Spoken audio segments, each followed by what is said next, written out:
I remember the first time I saw her. It's strange how some moments carve themselves into your memory, as if the world wants you to never forget. It was a Sunday, of course. Sundays in our town were sacred, slow and sun-drenched, the kind of day when even the air felt different. In our small town, everything important happened on Sundays. The streets would fill with families, laughter, and the sound of church bells echoing through the air. I was walking past the old white church, not going in. My family didn't cross that invisible line. We watched from the outside, always a little apart, always a little curious. Then she walked out, Alara, the pastor's daughter. She seemed to float down the steps, as if she belonged to another world entirely. I'd seen her before, but this time the light caught her hair like spun gold. It was as if the sun itself had chosen her for its spotlight. She wore a simple white dress, looking more like a queen than a girl from church. There was a quiet confidence in the way she stood, a kind of grace you couldn't ignore. She looked thoughtful, almost sad, as if she carried a secret.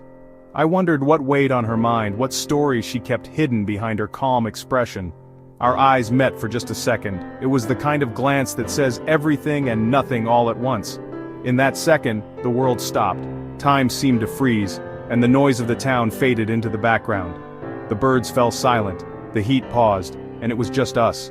Two people from different worlds. It felt like the universe was holding its breath, waiting to see what would happen next. Her eyes were storm gray, mysterious. They seemed to hold stories of summer storms and quiet heartbreaks, and I wanted to know them all.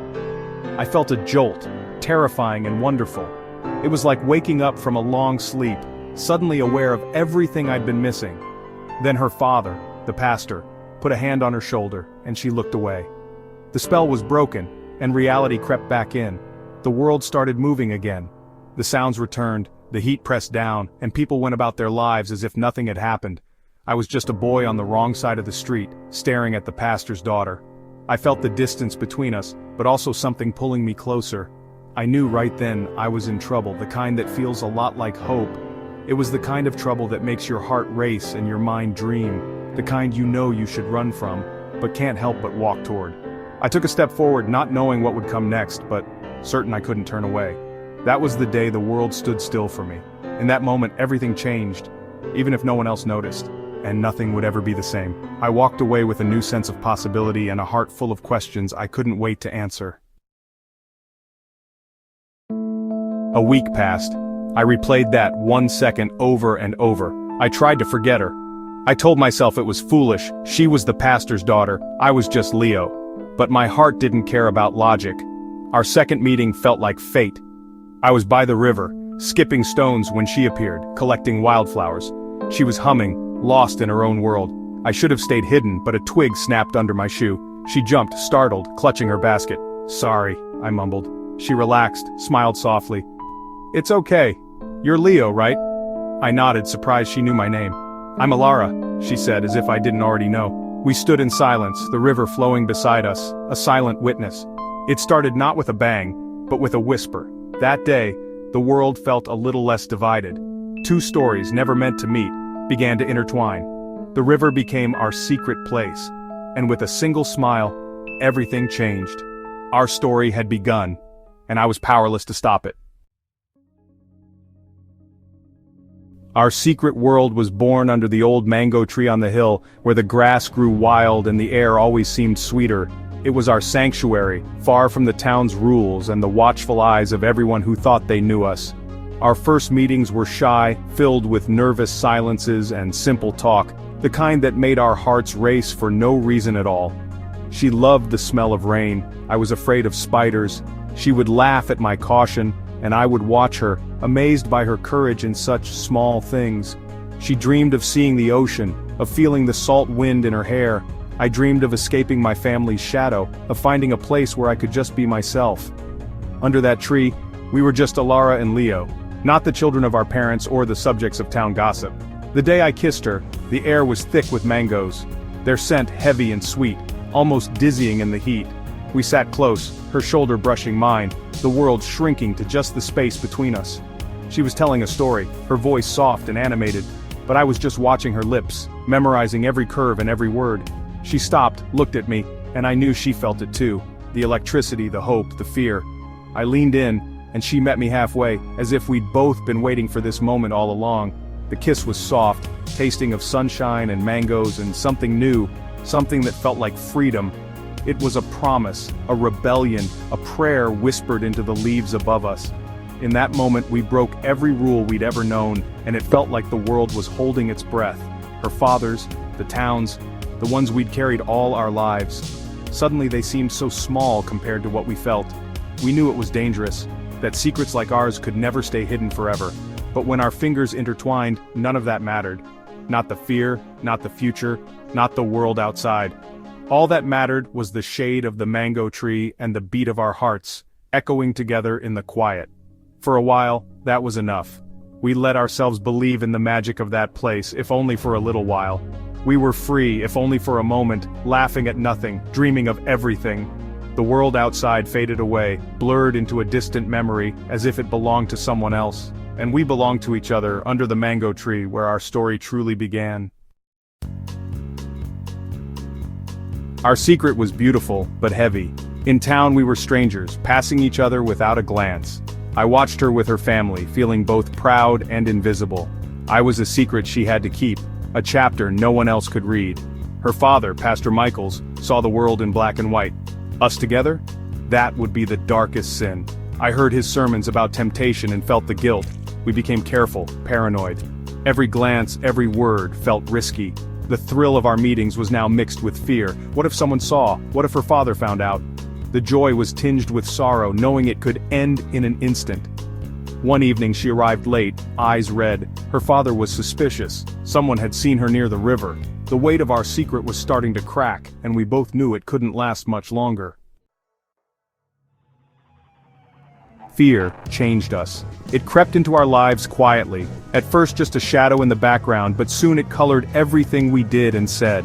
The laughter faded, replaced by worried whispers and glances over our shoulders. Even our friends seemed to sense the shift, their voices softer, their smiles forced. Elara grew quieter, more distant. She spent hours lost in thought, her gaze fixed on horizons I couldn't see. Our story felt like it was fading before it was fully written, as if the pages were being torn out before we could fill them. One evening, as the sun set and the world seemed to hold its breath, she turned to me, desperate and trembling. "Let's run away, Leo. Let's just go. Now." Her voice was a mixture of hope and fear, a plea for something better. She dreamed of the coast, of freedom, of being together without fear or judgment. She painted pictures of a life where we could breathe, where love wasn't a risk. For a moment, I let myself believe it. I imagined us escaping, starting over, finding happiness far from everything we knew. But reality crept in. We were young, broke, with no plan, and the world outside was far less forgiving than our dreams. She'd lose everything for me, her family, her future, the life she'd always known. The guilt was crushing, a weight I couldn't ignore. "We can't," I whispered, the words heavy as stone, each syllable hurting more than the last. I tried to explain. I loved her too much to let her throw her life away for a future so uncertain, so fragile. She deserved more than a life on the run, more than stolen moments and constant fear. Her hope flickered, then died, leaving only sadness in its place. She pulled away, and the space between us grew. The dream was over, and we both felt the loss. We were left with the ache of what could never be, haunted by the memory of what we almost had. Our love was real, but reality was stronger, and it demanded a price we couldn't pay. And the world closed in around us, indifferent to our pain, swallowing our story whole. We both knew it was the beginning of the end, a quiet goodbye to the dream we once shared. After that night, everything changed. The silence between us was heavy, filled with things we couldn't say. We still met under the mango tree, but the magic was gone. Our sanctuary became a waiting room for goodbye. I knew I had to leave. Every corner of town reminded me of her. Staying meant watching her move on, and I couldn't bear it. I made a plan to go to the city to start over. For days I carried the decision, unable to tell her. How do you say goodbye to the person you love? Finally, I told her, I'm leaving. She didn't cry, just sat still as if she'd expected it. The silence was more painful than words. Our unspoken goodbye had finally been spoken. The end had arrived, and it was as devastating as I'd feared. We were over. We met one last time the night before I left. Not under the mango tree, but by the river where it all began. The water flowed silently, and we stood apart, words failing us. She broke the silence. "Will you forget me?" I looked at her, memorizing every detail. "Never," I said. "You were the best part of my life." She pressed a smooth skipping stone into my hand. "Take this. Remember me." I closed my hand around it, feeling the weight of our memories. It was a promise. What we had was real. "I'll come back one day," I lied. She smiled, knowing it was a kind lie. "Goodbye, Leo," she whispered. "Goodbye, Alara," I replied. I walked away, clutching the stone, leaving our love behind. Our story was over. Today is June 14th, 2025. Years have passed since I left that small town. I built a life in the city, far from the mango tree. But on quiet nights I think of her. I wonder if she ever saw the ocean, if she's happy. I still have the stone she gave me, a reminder of a summer that changed everything. Sometimes I hold it, and memories flood back, the river, the mangoes, her sad smile. Our love was forbidden, doomed from the start. I learned that love doesn't always conquer all. Sometimes love is not enough. Our story didn't have a happy ending, but it was real. It was a chapter I'll carry forever. Alara was my chapter, the pastor's daughter under the mango tree. A part of me will always be there with her in that summer heat. Some echoes never truly fade. Please don't forget to subscribe to MJ Entertainment, same name all platforms. Check out other interesting stories.